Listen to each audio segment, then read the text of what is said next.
4 years ago, we inherited a military hollowed out by devastating budget cuts, an economy struggling to break out of the slowest recovery since the Great Depression. ISIS controlled a land mass twice the size of Pennsylvania, and we witnessed a steady assault on our most cherished values, freedom of religion and the right to life. That's when President Donald Trump stepped in.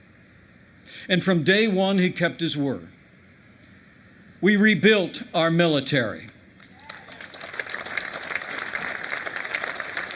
This president signed the largest increase in our national defense since the days of Ronald Reagan and created the first new branch of our armed forces in 70 years, the United States Space Force.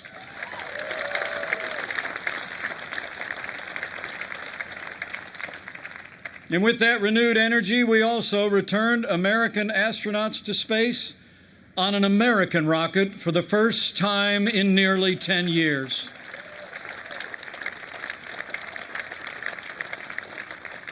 And after years of scandal that robbed our veterans of the care that you earned in the uniform of the United States, President Trump kept his word again.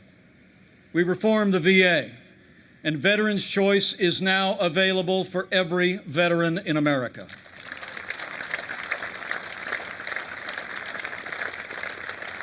Our armed forces and our veterans fill this land of heroes, and many join us tonight in this historic fort. Tonight we have among us 4 recipients of the Medal of Honor.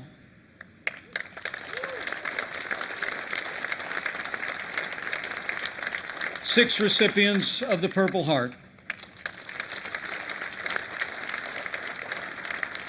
a Gold Star mother of a gallant Navy SEAL, and wounded warriors from Soldier Strong, a group that serves our injured veterans every day. We are honored by your presence, and we thank you for your service.